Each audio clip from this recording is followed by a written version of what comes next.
Well, ladies and gentlemen, again, good evening and welcome to a night of second chances as we look to raise funds tonight for our friends from Hope for Prisoners.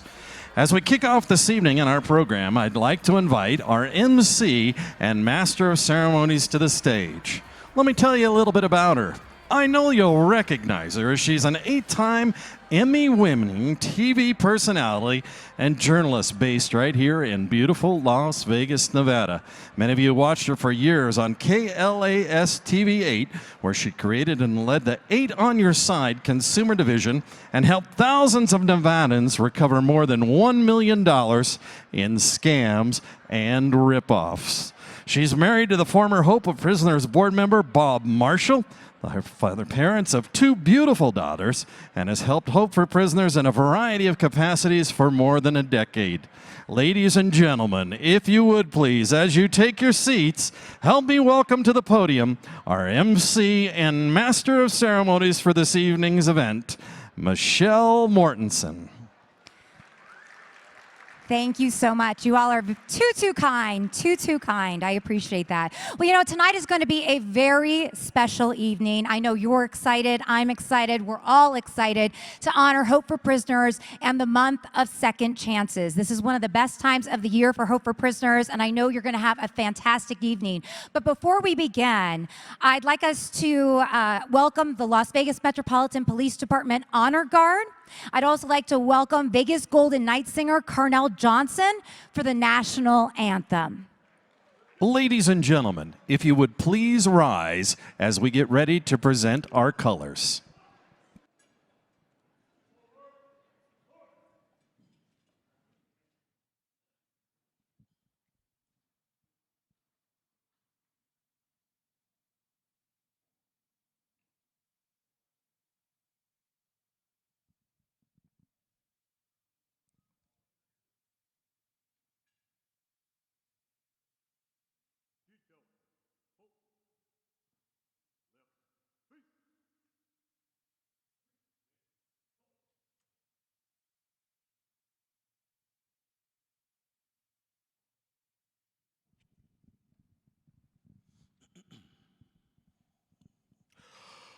Oh, say, can you see by the dawn's early light what so proudly we hailed at the twilight's last gleaming, whose broad stripes and bright stars through the perilous fight o'er the ramparts we watched were so gallantly streaming, and rockets red glare, the bombs bursting in air, gave proof through the night that our flag was still there.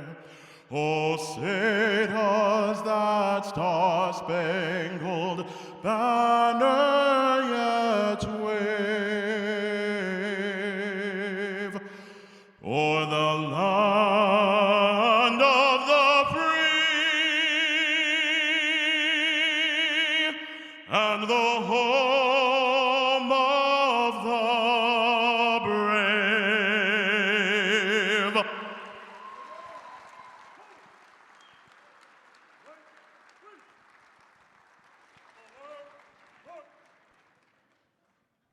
Absolutely phenomenal. Thank you so much.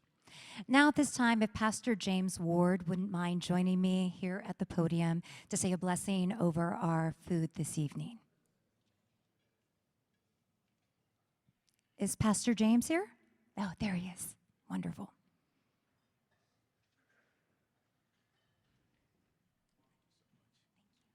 Thank you. You know, just before we pray, one verse of scripture from Romans chapter 15, verse 13. It says, "Now may the God of hope fill you with all joy and peace in believing, that you may abound in hope by the power of the Holy Spirit." Let's ask God's blessing on this organization, this institution, which is the hand of God, to share his love and his redemptive power with those that Christ died for. Father, we come to you this evening in the name of our Lord Jesus Christ, and we thank you for your blessing upon this event. We thank you for your good hand upon Brother John and Jamie and their family, every leader. And Lord, we commend them to your good grace and ask that you would take glory to yourself. Lord, thank you for protection for those who serve this evening. We ask that you would bless this food to strengthen and nourish our bodies, to serve and worship you. Bless our conversation and our fellowship. In Jesus' name, to the glory of God, we pray. Amen. Just the arrest, just the incarceration without some sort of rehabilitation and programming is unsuccessful. With the way the sentences are structured, you have to believe that somewhere in the amount of 90% or more are going to be released at some point. This vocational village initiative is very unique to Nevada in that there was an idea before on reducing recidivism, but this actually puts words to action. In comparison to other places, as long as the wraparound service is continued once the offender leaves, the offenders then buy into the program to better themselves and increase their own chances of success, as opposed to just a release with no plan in place other than just going to get a job. So surreal every time I walk on this yard, knowing that once upon a time I did time on this yard. Right, so it's every time I come here, you have flashbacks and it just brings back memories. This is where it's all going to take place. I was back on a unit speaking with some of the men that are going to be participating in it, and you could see this level of excitement, this level of hope in their eyes, that there's a future outside the parameters of these four walls that can look so much different than their past. And I believe that something like this can really change the culture of an institution, because the people that are not participating in it, they're gonna wanna get involved. I've been doing this 24 years now. I've seen stories, seen guys go out and 3 weeks later come back because of a violation or whatever, but they didn't have anything else going for them. Right. Never forget a gentleman I ran into at a camp, and he reminded me of what our conversation that we had when he first got locked up, when I told him, don't make this your end game. Right. And he reminded me of that when I saw him at the camp and he was getting ready to release. Well, fast forward, when I was back home in my hometown in Sacramento, I saw him at my sister's graduation. Wow. Wow. He was working for FedEx, he was doing his thing, he's living in the Bay Area. And he remembered that conversation and it went a million miles with us. The advice and support of John Ponder, and now with the State Department of Corrections Director Jim Zurinda, we're going to fill this with trades. The intent now is workforce development. And what's the intent of that? It is to get the folks that are incarcerated that have idle time to learn a skill, and upon exiting the penal system, they have the ability to get a job and be successful. And part of that is a force multiplier on the original intent for Hope for Prisoners. You know, the original Hope for Prisoners was to get you back introduced to society appropriately, become a mother or father, learn some scholastic training, and then now we're going to give you the skill set in the labor force to have a quality of life and make a good living. I'm really excited about the Hope for Prisoners unit there, where we're going to be able to have those 120 men in there, and we're going to be able to pour into them over an 18-month period of time. So train and equip them with all the other life skills, right? The substance abuse treatment, the leadership development, and other things that's going to be able to help get their mind right to be able to prepare them for when they walk out the door. You know, for us to be able to be inside an institution and people have access to things like HVAC and electrical and welding and plumbing and warehouse logistics and the masonry program and our CDL school that's out there. I think this is going to offer them fantastic opportunities that when they leave the facility, we're going to be able to tie those certifications into sustainable wage employment where they're going to be able to take care of themselves and take care of their family. Well, once again, it's tangible, right? Yes. It's not just book work in the hopes that somebody's paying attention. It's Absolutely. actually, you can see it, you can reach out, you can touch it. Right now, they're wards of the state. They're burdens to the taxpayers. But when we train and equip them and then be able to release them, then they become a tremendous benefit to the community, right? A tremendous asset. And I think that with them working in those sustainable wage jobs, they become the fuel in the economic engine of our community. Everybody wins. So what we're creating in a sense is a prison to community pipeline with this continuum of care starting on the inside and then working with them on the outside. So it's not only hope for the prisoners, but it's hope for our community as well. Because when they're out there, they're working, then they're not recommitting crimes. We're reducing future victimizations, man. It gets me excited.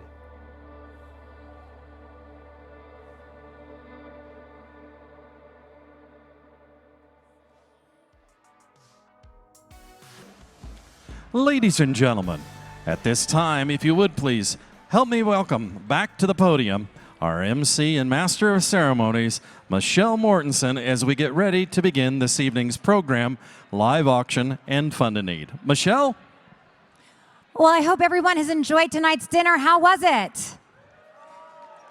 Did you try the dessert yet? You don't want to miss out on that or the cookie.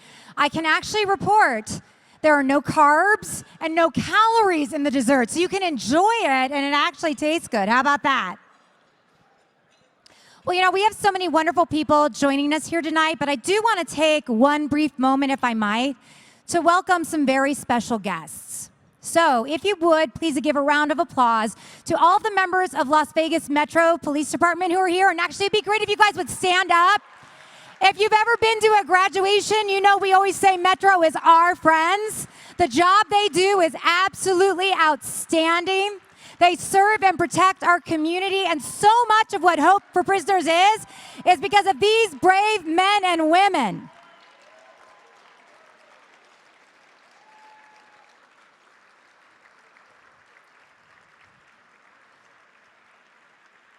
Truly, we cannot thank you enough for the sacrifice that you make for each and every single one of us every day. And we can't thank you enough for the contribution that you have made to Hope for Prisoners, because you are such a big part of this program. And tonight is a night of second chances. Tonight is a night of the comeback kids. You know, it says in the Bible that when hope is deferred, it makes your heart sick. If you've ever felt hopeless, you know it's not a great place to be. But thanks to one man, Hope for Prisoners is now providing hope and opportunity for so many. This program is literally transforming lives, not just the lives, though, of the men and women who go through this program who've been incarcerated, but changing the lives of families, changing the lives of those of us who are in this community. You know, we have a saying here in Las Vegas. What are we? We're Sin City, where what happens in Vegas stays in Vegas. But I am happy to report that what happens in Vegas is actually transforming the world because of the work that is being done here by Hope for Prisoners. I mean, that is phenomenal. People who think that there is no future, no path, because they're in prison and they're in jail and they might not have an opportunity, all of a sudden they do. And it's not just an opportunity, but it's a complete and utter transformation. Families have been restored through this program. Lives have been dramatically changed. And it's all in part in thanks to one man. One man who in a prison cell one day said, "Lord, here am I, send me. And let's see what we can do in Sin City." And I'm sure everyone here who knows John Ponder personally can probably say, you know what? John Ponder is my friend. He's a great guy. He is a charismatic man. But I betcha he's transformed your life too. Because when I had the pleasure of meeting him in late 2011, I can truly say he changed my life. He was just this guy who went to my church, and he had this group called Hope for Prisoners, and I was sent there by Channel 8 to do a story on him. And because I'm a Christian and I'm a reporter, I'm like, yeah, prisoner reentry, that's great, awesome. I like prison ministry, sure. But the truth of the matter was, I was a bit of a snob. I was a news snob, and I was a Christian snob. And if I was honest, I didn't really like prison, because every time I had been to prison, it was to interview someone who did something pretty bad. Or it's because something really bad happened. In my first job, I was in a jail lockdown. There was a prison hostage crisis. I mean, it was all bad. I didn't have a great opinion of it, and probably some of you didn't either. But after meeting John, I have been truly transformed. And I have been honored to stand by this man's side and help Hope for Prisoners in any way that I can, because I have seen firsthand how lives have been changed. Every single graduation, every single testimony from Metro and from graduates, it has changed my life, and it has changed my perspective on what Hope for Prisoners and what prisoner reentry is all about. And my friends, this organization is one of the best. The recidivism rate is amazing on this one. There's no other program in the country that can give you the stats that Hope for Prisoners can give you. And let me just tell you this. Just last year alone, there were 443 graduates from Hope for Prisoners. Of those graduates, 81% have full-time employment. And it's good employment because they're making, on average, more than $18 an hour.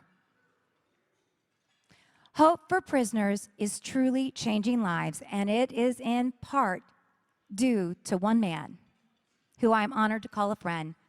He is the founder and CEO of Hope Prisoners. His name is John Ponder. Let's give him a big round of applause as we welcome him now to the stage.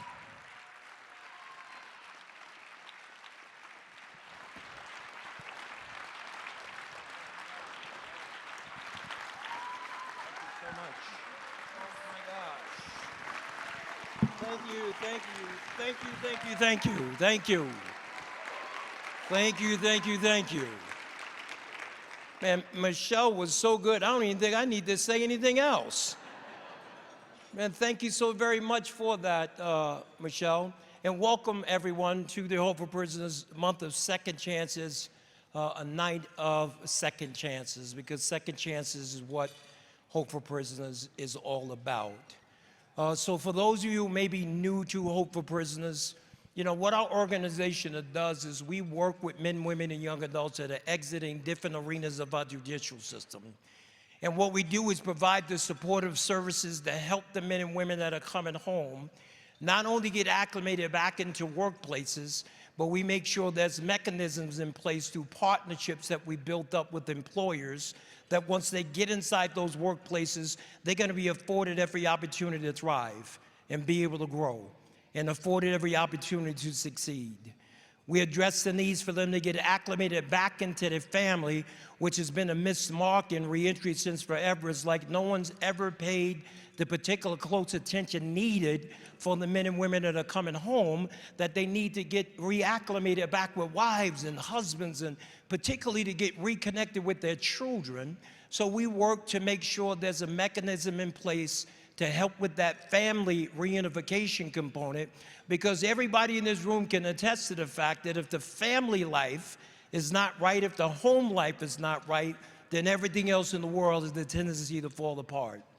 Then on the back end of the process, because there's a long-term 18-month or more journey where we walk with people looking to do everything we possibly can with every resource that we have available to us to ensure that we're helping them to be stand-up leaders out in the community with an overall goal of never, ever, ever reoffending again.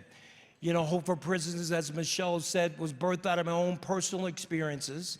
I was a guy who was coming out of the system since I was 12 years old, in and out of every juvenile system in the state of New York, multiple jails, prisons in the state of New York.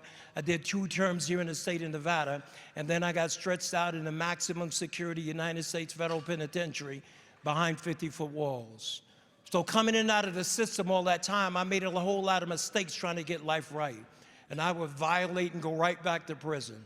But I got to tell you, it came a time on that journey where God taught me tremendously valuable lessons from all those mistakes that I made. And those lessons that I learned, it helped me to live life on a whole nother level. So what my passion in life had become, the reason why I know that my God wakes me up every morning, is to turn right back around and help other men and women who are facing those same challenges that I once had to face, to do everything I can to blow the doors off the hinges and be able to help them to escort the people up to the next level of life.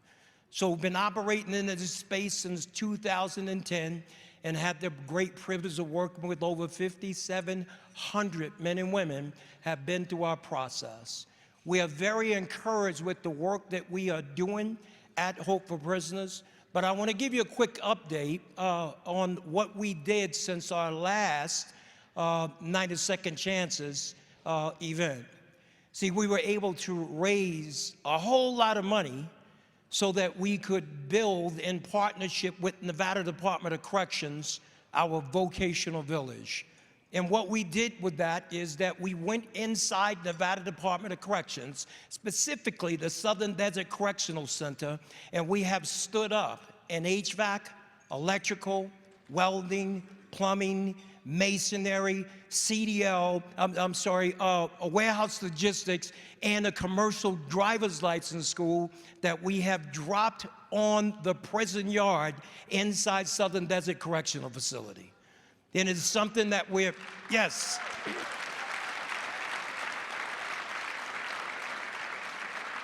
It is something that we are extremely, extremely proud of because, you know, it gives us an opportunity to work with people that are being released up to 18 months prior to them being released, to go in and provide them with the whole gamut of services, do needs assessment to make sure that we can know exactly what it is that they're going to need once they hit the ground. You know, we launched this actually in January, and I got to tell you, the way this community had come together to enable us to be able to have this thing stood up as it's stood up right now. We could not do that without many of you who are here in this room. We could not do that with the support of the Walters Group, our friend Billy Walters, without Chris Engelstad from the Engelstad Foundation. We could not do this with our partnership with DETA and the Department of Employment and Training and Rehabilitation and our friends from Workforce Connections. Can we give them a big, gigantic round of applause? I also want to give a big shout out to some of our construction folks who helped us out. And again, we could not do this without you. We could not do this without our friends from Patriot Contractors, Wells Cargo. Yeah, you could scream for them because they went all the way in. Wells Cargo, Zetting Framing, Martin and Harris Construction, Spectrum Construction, DeWalt Tools, who donated every tool that we were going to need for the people that were inside prison. DeWalt had donated those things. We couldn't do it without a partnership from Hershey Masonry and Alpha Concrete and American Eagle, Cook's Truck and Trailer, Focus Framing. And I want to make mention to the two chambers that are in this room right now. And the importance of having the chambers of commerce on board is so that we can partner with those businesses so that when they get released, we can tie that training directly with sustainable wage employment. And I'm talking about my friend Peter Guzman from the Latin Chamber and my friend Mary Beth Sewall from the Vegas Chamber. Thank you guys so very, very much. We're talking unprecedented partnerships built right up here in our community. Before we move on, what I'd like to do in honor of the officers that lost their lives today, I'd just like for us to take a time out and have a moment of silence for those officers that lost their life.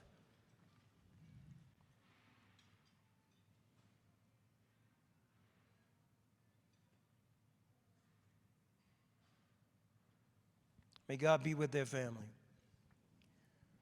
What I'd like to do right now is I would like to invite the members of my board of directors up to the platform. If you guys will make your way up to the platform.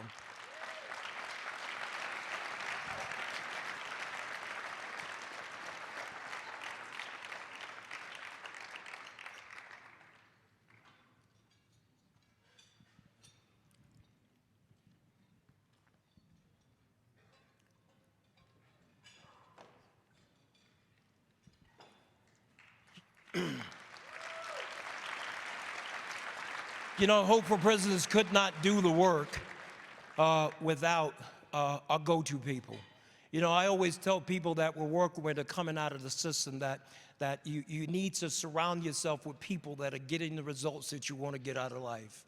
And they be the go-to people. So I'm very honored to have my board of directors here, and they are truly my go-to people.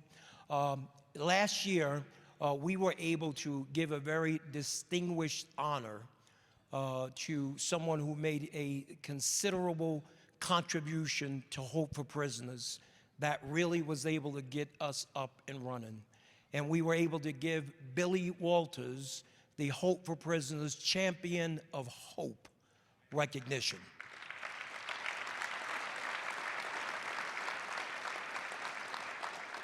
I went home and teased my wife and said his contribution was so good, I was about to get another tattoo on the side of my neck. But it's that time of the year for Billy Walters to pass that Champion of Hope recognition off to the next Champion of Hope. And in doing that, I'm going to ask a member of my board of directors, who is the president and CEO of the Walters Group, to make his way up. Mr. Jeff Colton. Thanks, John. Good evening, everyone. I'll be brief. Mr. and Mrs. Walters support this organization with their hearts, not just their finances, but they really are committed to this organization. It was just about a year ago that the Vocational Village project was announced and kicked off, and they couldn't be more excited or pleased with the tremendous progress that we're seeing on the project, as well as all the accomplishments and milestones of the core Hope for Prisoners program in just the past 12 months. As many of you know, Mr. Walters himself was incarcerated down in Pensacola, Florida, and saw firsthand some of the many challenges that happens on the inside: poor food, poor health care, and really challenging living conditions. But he also really noticed a complete vacuum and dearth of support and training for men getting ready to be re-released back into society. And so coming out of prison, it became a passion of his, and luckily he stumbled upon John and the Hope for Prisoners organization. And so now is very committed to John's vision and the overall charter for Hope for Prisoners. The Walters have been and will continue to be ardent supporters of the charity, and were very humbled last year to receive the Champion of Hope Award. And they couldn't be more proud this year to pass that on to Chad and Crystal Hershey.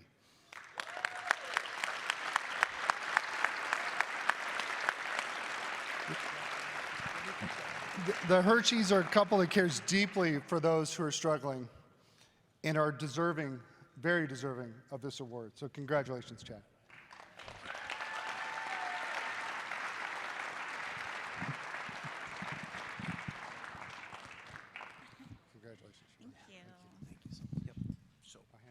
Yes.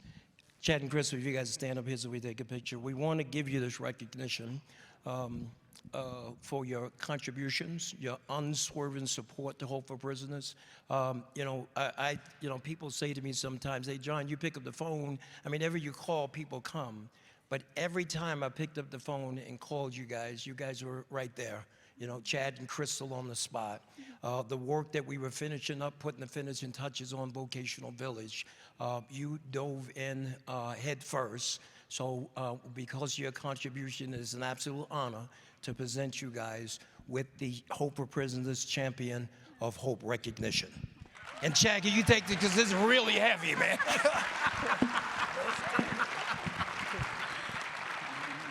Can we take a picture? Did you want to say something? Yeah, of course.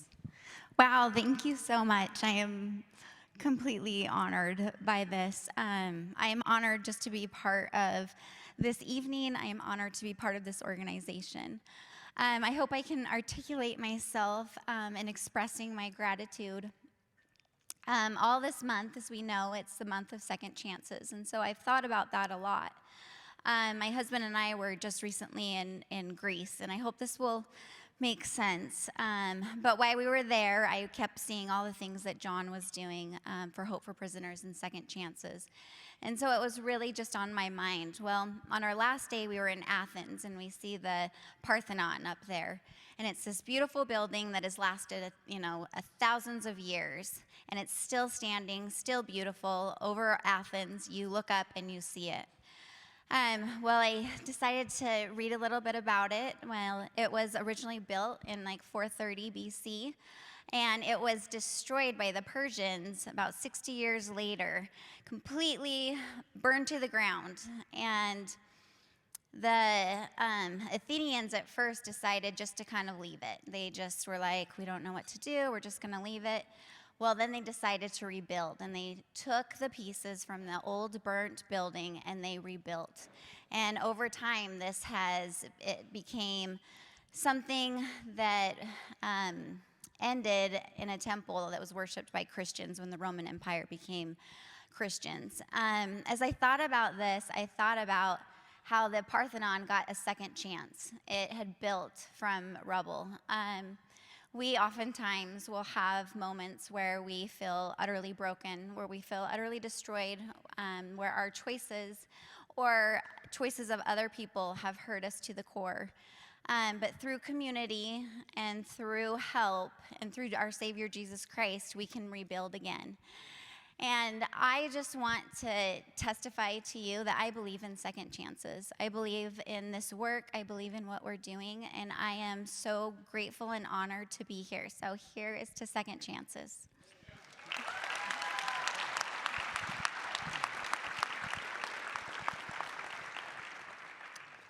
I always like to follow Crystal up because I could never reach to where she gets to with her wisdom. So John reached out to me just after the first of this year, and we'd come into his office, and he had shared his vision for where he was going with Vocational Village, and ultimately was seeking our support and seeking our help in building the program up. And it was funny because John says, all right, this is the plan, this is what we're doing. I'm like, all right, so when are we going to get this going? And he's like, oh, we're starting right now. Like we're starting today. I'm like, all right. And we meet out there at the prison and walk the facility. And to see John light up the way we all see John light up, the reason, one of the things that keeps us all coming back here is John's just passion and his approach and his style was just so invigorating. But for me, the reality is when John asked me to really take lead on this project and really, find resolve for a lot of the challenges that he was faced with getting through the construction aspect. That's a pretty easy yes, right? That's what I do. That's what I've done my whole career. And then furthermore, to ask for help to see if we could put together a masonry program. And by the way, masonry is not masonry. It's masonry, John, just making that clear. Got to clear that up. But, to do that, when you stop and think about it, for myself, I've grown up in the masonry field. It's obviously one of the many trades in the construction industry, but it's one of the finished trades. It's one of the trades that you see on all of the wonderful different architecture around the valley and what we do. It's around all of our homes. It's on all of our schools. It's on all of our public buildings. It's a very much a big component in the architectural feature of construction. And growing up, I grew up with a trowel in my hand. I grew up learning the trade, boots on the ground, and what you do and how you do it. So when John asked me, would you be willing to put this program together, it was an immediate, I'd love to put this program together. I'd love to do it. And I had this feeling come over me, this overwhelming feeling of just such an honor to be able to share with these men the art and craft of what I do and what we do in our industry in both construction as well as specific to in our field in masonry. And and to share the expertise of what it is, to share the skill set, and to create that second chance for these individuals. And to be able to get out there and roll up our sleeves, there were so many times as we progressed, the other thing John didn't tell me is that the grand opening was April 1st, I think it was. April 1st, April Fool's Day of all days, right? And we're about a month in, and he's like, all right, Chad, so we're going to be ready for April 1st, right? And I'm like, oh, April when? But you know what, John, John says it a lot better than I do, but the reality is this community came together. There are so many business leaders and so many individuals working for all these organizations that just stepped up and made it happen. And to progress to where we are, as well as even, the support from the state level, from lawmakers, from the the Department of Corrections, from so many different groups, to see this all come together in this just the culmination of everyone and what's been accomplished here is just outstanding. And it goes to show just who we are as Las Vegas. The reality is we can say, oh, we're Sin City, we're this, we're that. We're good people. We have big hearts. We care a lot about our community. We care a lot about creating a community where it can be a place that can be a place of refuge, and to create this opportunity to give these individuals second chances. And I know that I speak on behalf of, I'm sure, all of you in here in this room, because we're here tonight together, engaged in this wonderful opportunity that we have. And so I just I guess I'll end on that, but I just John and the board, it's an honor to serve with all of you and to work with all of you. I'm the new guy on the board, and here I am getting this award. But John told me, he's like, I don't know, there's something special about who you are, and there's something really special about who your wife is. And John's right. And my wife is a wonderful, wonderful human being, and someone who inspires me to make and do the right thing. And so to all you fine men out there, you already know this, and if you don't, I'm going to remind you, put that first. That's the most important thing in our lives. The reality is if we put our spouses first and we put our families first, that's the number one way to overcome the adversity and the odds of what we're up against. Thank you. Thank you, sir. Thank you so much. Crystal, thank you so very, very much. Can we give Chad and Crystal Hershey a big, gigantic round of applause?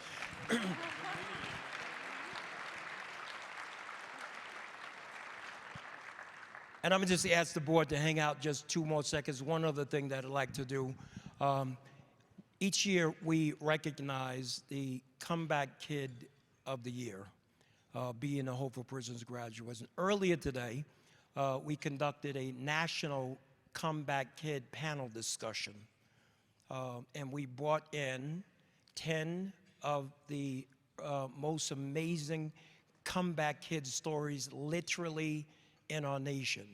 And the reason why we do this is because, far too often do you hear the stories of men and women who return back to the community after doing 6 or 7 years in prison, right? Out 6 or 7 months, and they reoffend, and it hits the 6 o'clock news. Ex-felon in possession of.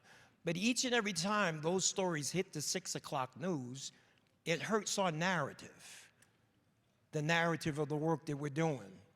But not too often do you hear the stories of the men and women who have paid their debt to society, done 10, 15, 20 years in prison, been out 10, 15, 20 years, and not only have they never reoffended again, but they're living levels of life that most people only dream of.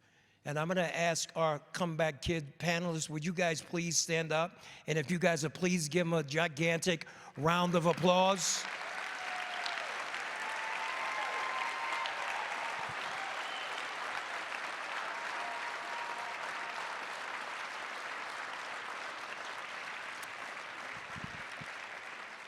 So it gives me an honor and a privilege to recognize one of our local Comeback Kids story.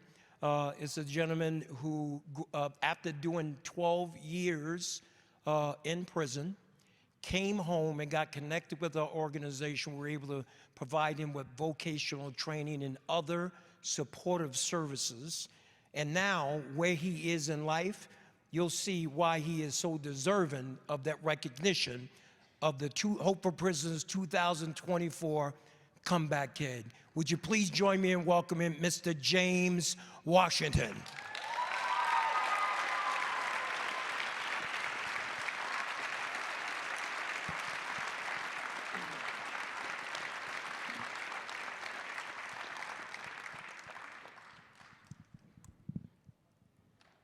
How are you, sir? Very proud of you, man. Would you come over here and stand here and take this picture with my board?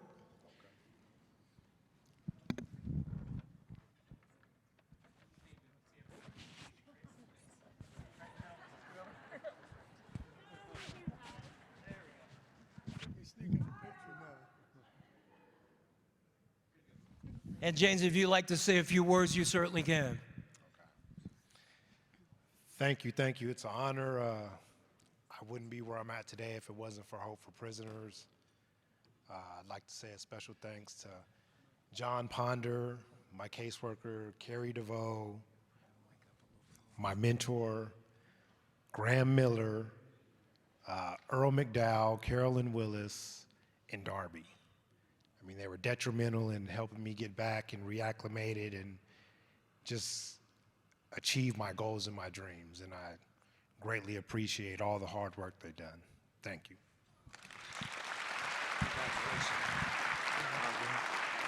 Hey, what James did not want, I don't know if he didn't want to tell you, but I'm going to tell him anyway, right? After 12 years in prison, can you tell him where you're working at? I do underground drilling and boring. Okay, stop right there. Can you let everybody know how much this formerly incarcerated person who did 12 years in prison, after the training and supportive services that he received from Hope for Prisoners, would you tell him what your annual salary is? Come on, put it out there. $100,000 a year.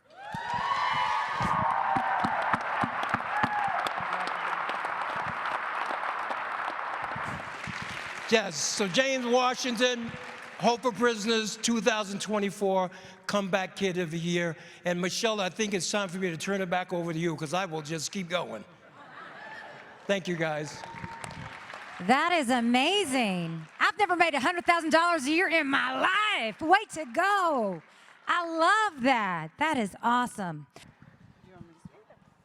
So hello, everyone. I'm Margarita Smith. What an honor it is to just be here today and be able to speak and tell you guys a little bit about my story. And that lady seen me from day one. How Hope for Prisoners just gave me hope and changed my life. So a little backstory about me. I'm now 38 years old. I had to think about that, right? I'm now 38 years old. I was born in Los Angeles, California. I was raised here in Vegas.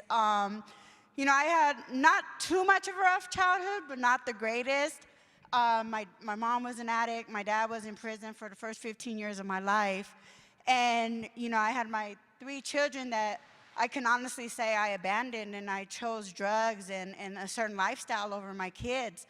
And I was out there, you know, as some of us do know, running and gunning and, you know, drugging and hitting them street lives, and, you know, it happens so fast, like a blink of an eye. And, you know, I met my now husband in 2014, and we were out there together, and, you know, he got locked up, and I just, like, went deep, like, deep in my darkness where there was no way out but God, you know, and but God. And I remember there's so many times where he was like, you have to, we wrote while he was in prison, I ended up going to prison, and we would write each other, and he's like, you have to give yourself to God. You have to believe that there is a higher power and there is a God. And I'm like, you know, in the back of my mind, I'm like, he's crazy, like, whatever, like, God, if there was a God, like, I wouldn't have went through the things that I went through. I wouldn't have, you know, chose drugs. Like, why didn't he save me in my childhood? And things like that, you know, that we all think of.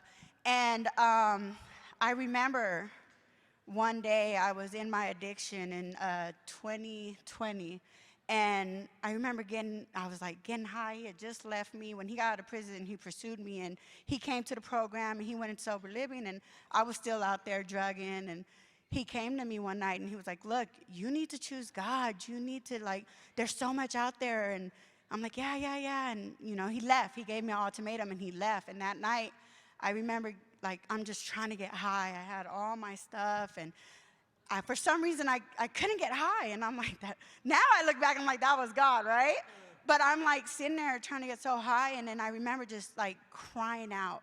I get on my knees and I just start crying out. I'm like, you know what, God, if this God that everyone's talking about is real, like, help me fight this addiction. Help me overcome and be the mother that I yearn to be, you know?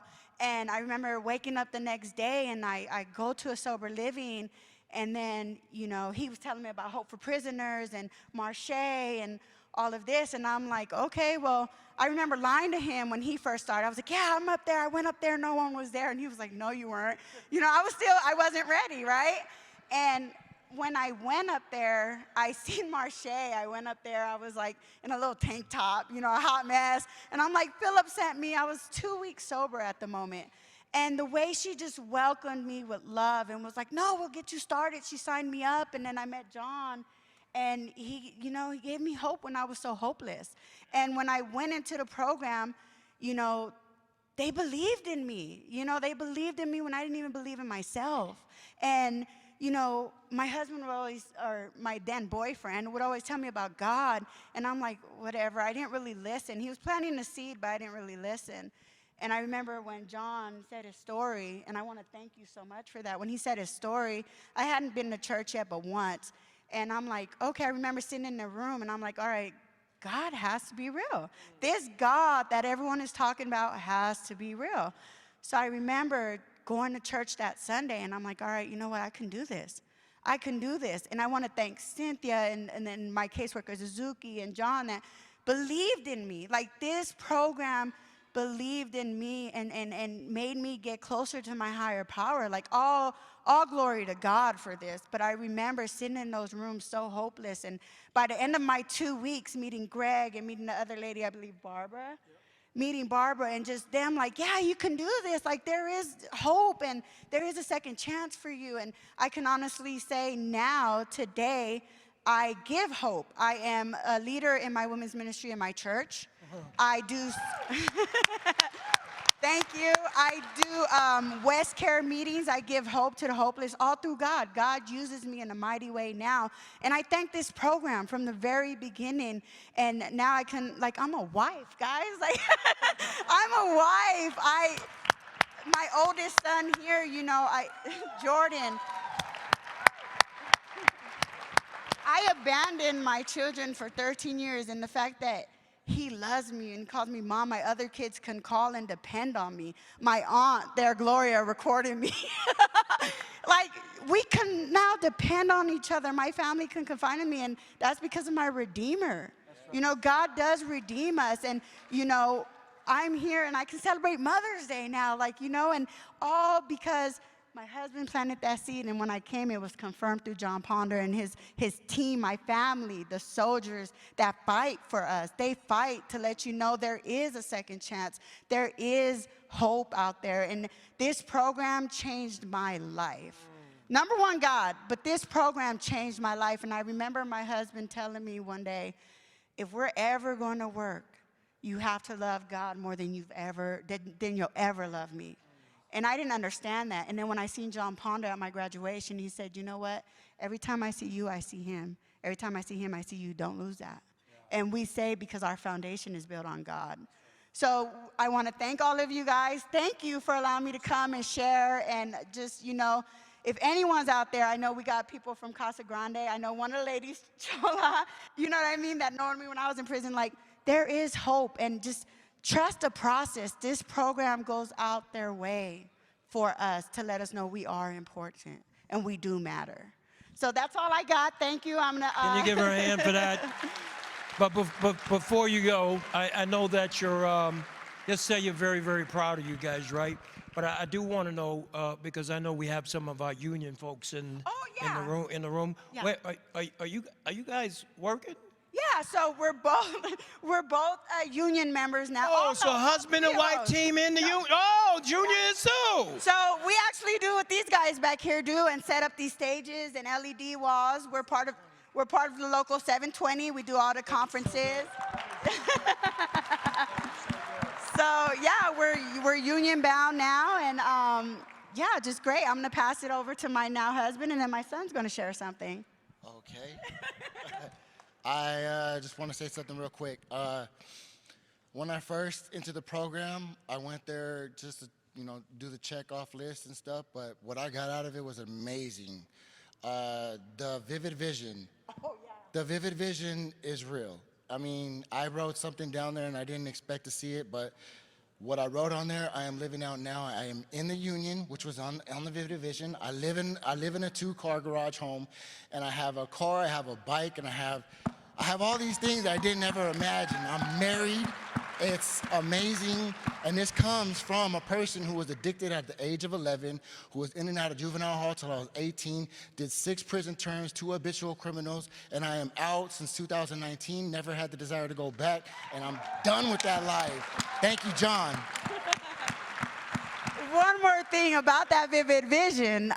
We both sit back and we laugh sometimes because we read it, and who could ever imagine we're living out our vivid vision? Like we both kind of wrote the same things, and we weren't even like married back then. We, God gave him a vision that I would be his wife, and he was like, yeah, all right, God, like, right? And now look at us. So like, you guys, when they say to write that, like, be honest and just do it. Like, that just shows you that if you put your mind to it, you can do it. Through Christ, we can do all things. And my son, I don't know if you expected this, but I would like you to share a little bit of how you feel me re-entering your life and things like that. Hello, everyone. First things first, we're talking about second chances. I would like everybody to give them a round of applause for, achieving their second chance and making it successfully. I think that's a real good blessing. A lot of people aren't awarded that second chance, so I think it's really a blessing when you get that second chance and you're able to run with it.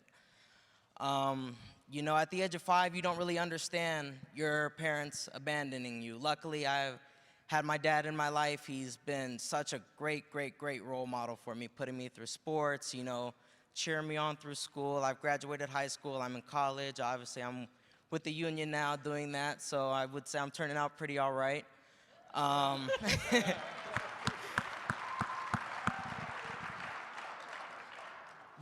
lot of things you don't understand at that young of an age. 12 years from 5 to the age of 17, it's hard. You go through a lot of ups and downs, a lot of heartbreaks, but through that second chance, you're able to reconnect and rebuild relationships. And we're standing on the stage here now in front of all of you, sharing our testimony. So I feel God gave us this blessing to be able to share our story and be able to hopefully give hope to others that there is that second chance. It's up to you to take it and run with it. But when you do take it and run with it, look at the outcome. Man, that's awesome.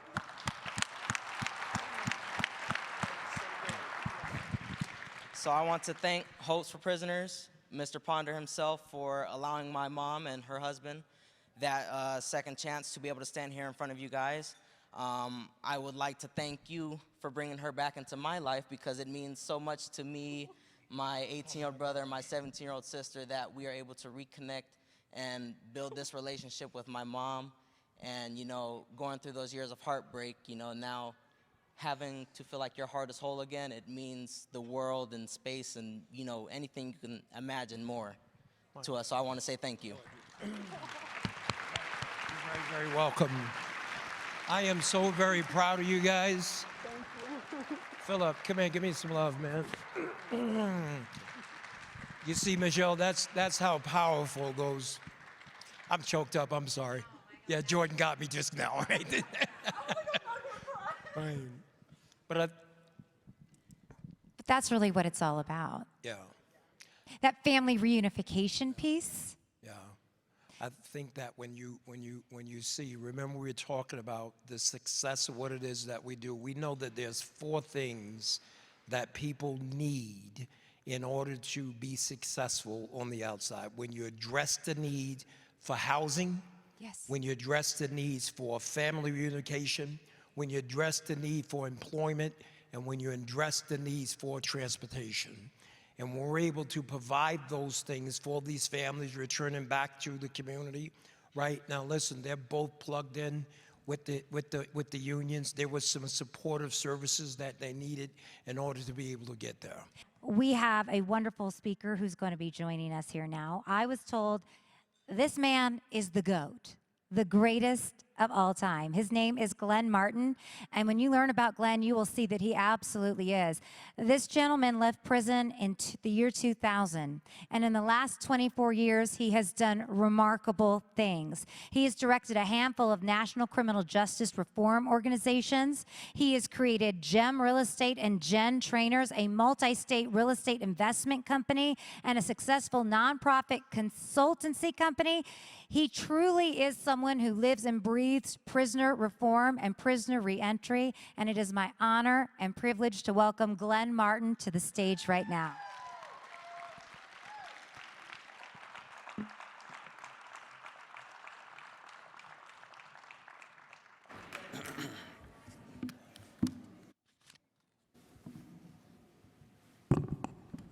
Thank you for that generous introduction.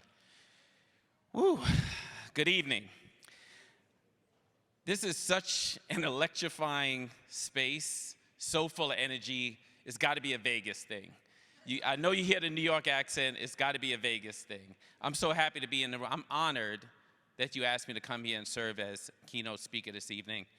Earlier today, I looked at my girlfriend, Monique, hey babes, and said, I'm not even sure how I got here. And she was like, Delta, we got here on Delta. She is not gonna let her brother shrink himself. Thank you. John Ponder. John, you're such a visionary, and it's been said over and over tonight. For sitting in prison, sitting inside of a cell, and listening to God, and having this vision, but then bringing this vision to life. Essentially, surrounding yourself with some of the most talented people I've ever met to move this vision forward. Years ago, I was in Harvard Square. I was speaking at Harvard, and in between the conference, I'm walking around Harvard Square, and I bump into Bishop Desmond Tutu, who also was speaking at the conference. And we sat on a bench together, and he reminded me that hope is being able to see that there is light despite all of the darkness. And it's a decade plus later, and today I realize that he was talking about you. He was talking about you, John. But I know that if you see a turtle on top of a pole, he did not get there alone. And it's so impressive to be up here and see the board, the donors, the staff, the volunteers, and everyone who has helped you to build this amazing organization. So tonight we're here for a night of second chances. This gala is about celebrating the power of forgiveness. This gala is about celebrating growth and transformation. It's about celebrating the ability of human beings to rise above their past decisions, to be redeemed and to be restored, and to seize a brighter future. They say that if you want to inspire people, you don't show them your superpowers, you show them theirs. And that is at the core of the transformational work being done here at Hope for Prisoners. One man's vision has led to thousands of people being served with a recidivism rate of under 7%. They say what happens in Vegas stays in Vegas, but I wish there was a Hope for Prisoners in New York back in 1986. In 1986, I was a 16-year-old, and I was shoplifting in Midtown Manhattan, and I got arrested, and they took me to court. And when they took me to court and they brought me in front of this judge sitting on this high podium, it was so intimidating. I was 16, but in New York, if you're 16, you're charged as an adult. And the judge gave me $1,500 bail. But if you're poor, $1,500 might as well be $15 million. It felt like ransom. And they sent me off to Rikers Island, one of the most archaic, dangerous jails in the United States as a 16-year-old, as a child. And I get to Rikers, and I knew I'd only be there for about 3 days, and I'd return to court. And on the third day, I wake up early, I go downstairs, I'm on my way to court. I'm in a cell that's meant to hold about 10 people, and there's about 30 of us in that cell, all children. And if you know anything about Rikers, you have two choices, predator or prey. There's not much in between. They call it gladiator school. And this guy says to me, "Give me your jacket." And that's it. That's when you have to make your decision. And we start fighting in that cell.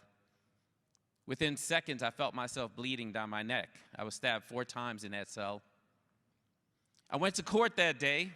I went to court with bandages on me and a bloody T-shirt. And that judge looked down at me and he let me go. But he never acknowledged the blood on that shirt. He never saw a child in trouble.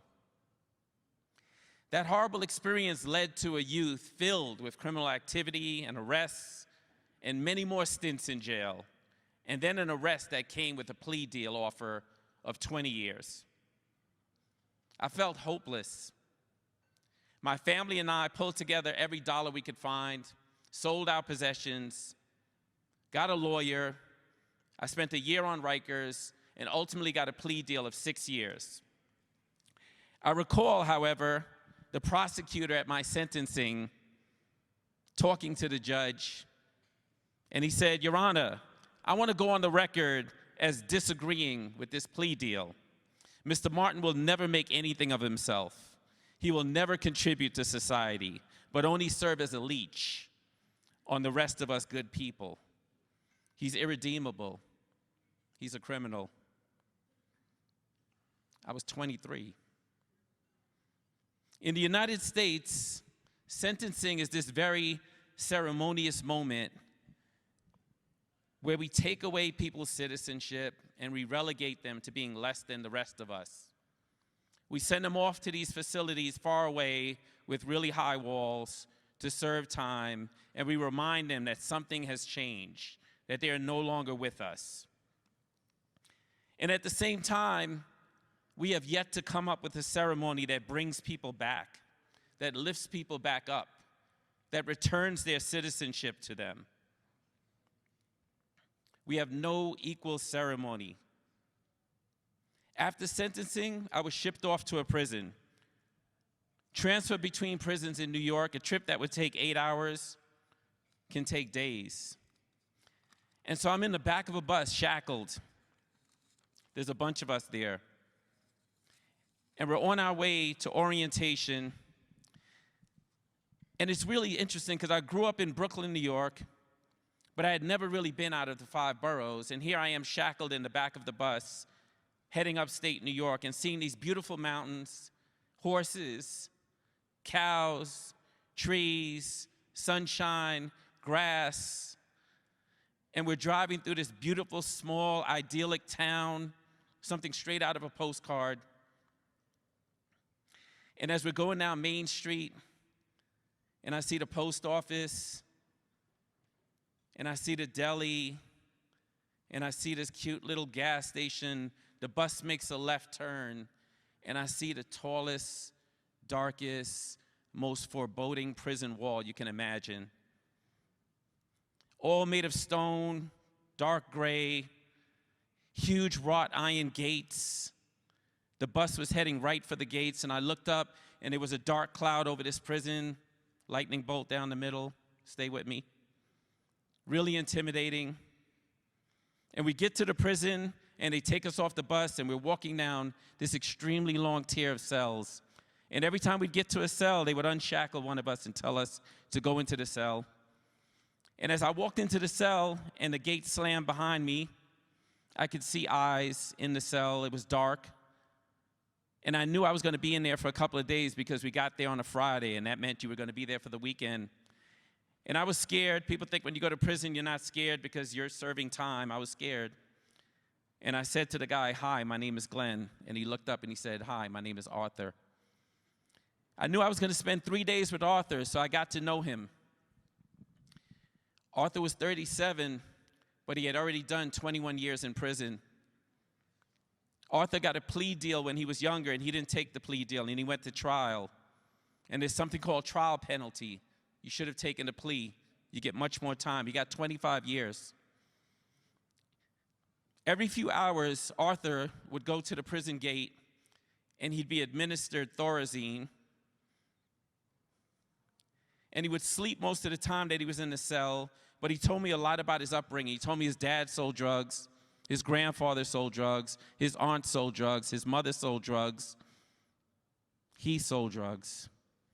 He started at a very young age.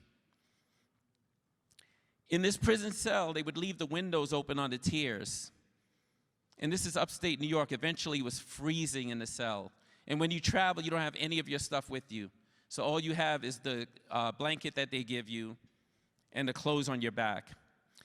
And I don't know about you, but when I start getting sick, I feel it here first. I feel a sore throat. And I start coughing. And that's what happened in that cell. And after just a day of being in that cell with Arthur, Arthur looked at me and he said, "You're sick, right?" I was like, "Yeah, I'm getting sick." And he was like, "Do you want me to make you a cup of tea?" Okay. "Make me a cup of tea, Arthur. That would be great." I figured I'd play along. And Arthur says, "Stand by the gate and look for the correction officer." And he springs up out of his bed, and he takes the mattress off the bunk, and he peels it backwards and exposes the metal frame. And he pulls out an empty bottle, an empty plastic bottle that used to have water in it.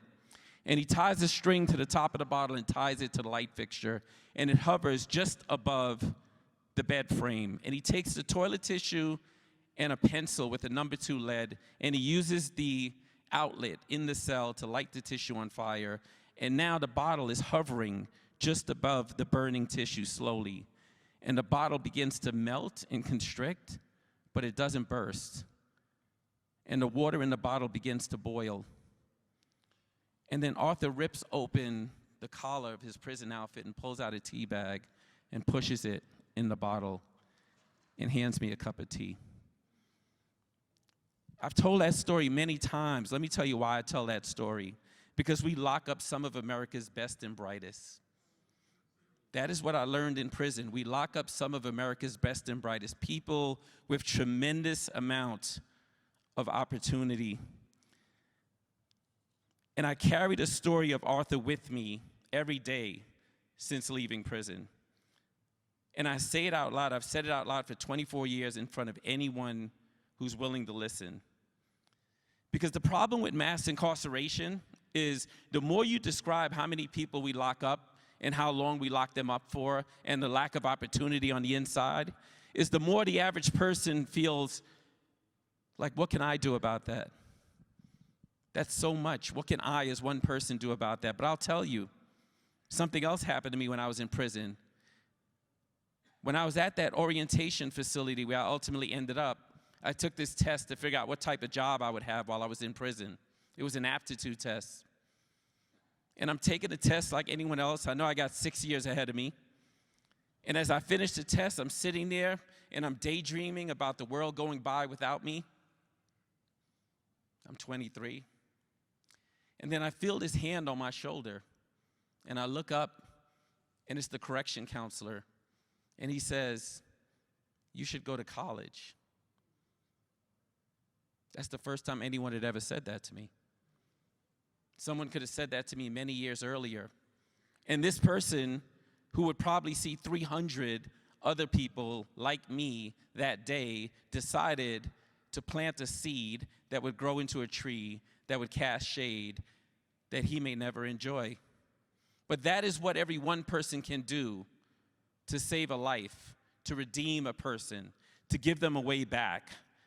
I wouldn't recognize that person if he was in the room today.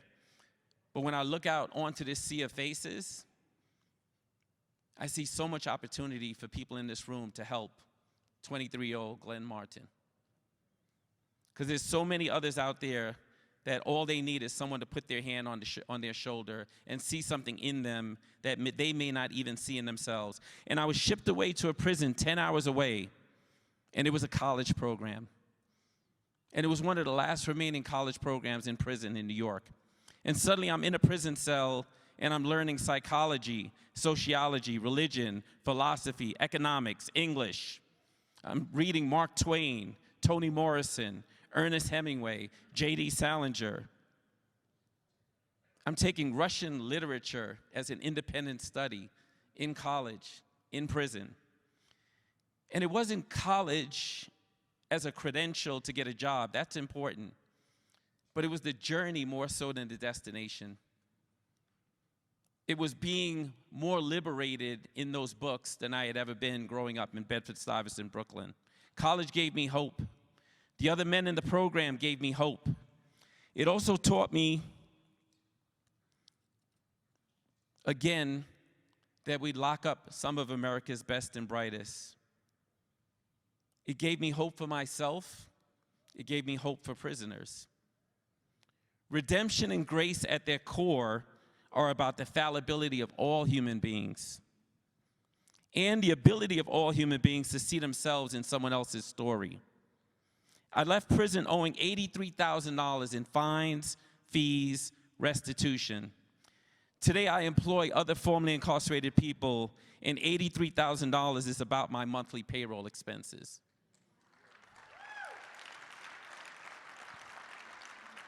I left prison with no money to pay rent. Today, I own over 90 homes that rent to poor people and people who've been incarcerated.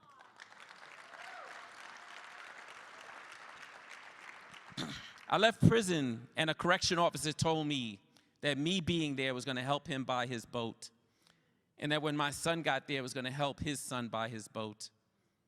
Today, I have a 28-year-old son who's a Marine and would kick his son's ass.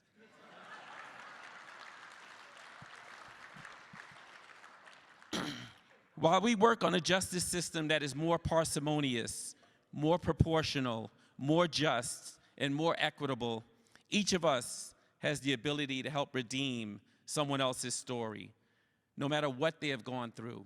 In my journey since prison 24 years ago, I have met Newt Gingrich, Kerry Kennedy, Tom Cotton, President Trump, President Obama. I go into whatever room it takes to remind people that we lock up some of America's best and brightest. And I remember going into Jeff Sessions' office once when he was senator, and I was trying to get him to bring back higher education to our criminal justice system by returning Pell Grant eligibility to people in prison. And I was in that office, and I figured I wouldn't tell him I was formerly incarcerated at first, or that I benefited from college. And I talked to him about the policy, why it mattered, how it reduced the recidivism rate, and so on. And I felt like I was losing him, and he wasn't close to a yes or even a maybe. And I said, Senator Sessions, I want you to know that I also benefited from a quality 2-year liberal arts education while I was in prison. And he said, really? Really, Glenn? Not you. That's my impression of Jeff Sessions. And he said, maybe I should really give a lot of thought to this policy. And then he waited a minute. And he looked at me and he said, Glenn, I got to be honest. I can't change a law just because a blind squirrel found a nut. You are the exception. I am not the exception. I was exposed to exceptional opportunities, opportunities like Hope for Prisoners. But I am not alone, and I can prove it. I want to invite some other hugely successful comeback kids up to this stage. And every time I call out a name, I want you to yell the word hope. Alice Marie Johnson. Hope. David DeRocher. Divine. Hope. Dr. Trell Webb. Hope. Marcus Bullock. Hope. Tracy Syfax. Kedron Webster. Anton G. Lucky.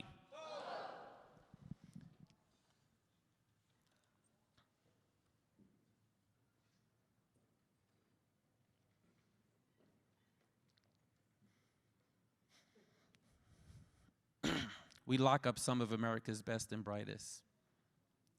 It's Vegas, folks. If you're going to bet on human resilience.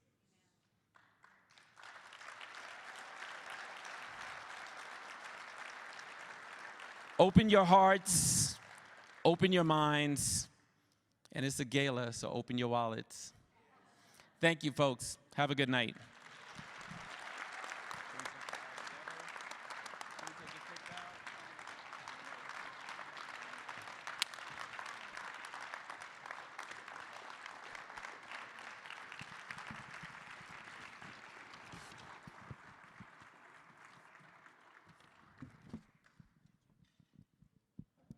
Well, I want to thank each and every one of you for joining us this evening, and Glenn really was the cherry and the icing on top, right? That was an amazing story of transformation, and these comeback kids, this is what it's all about.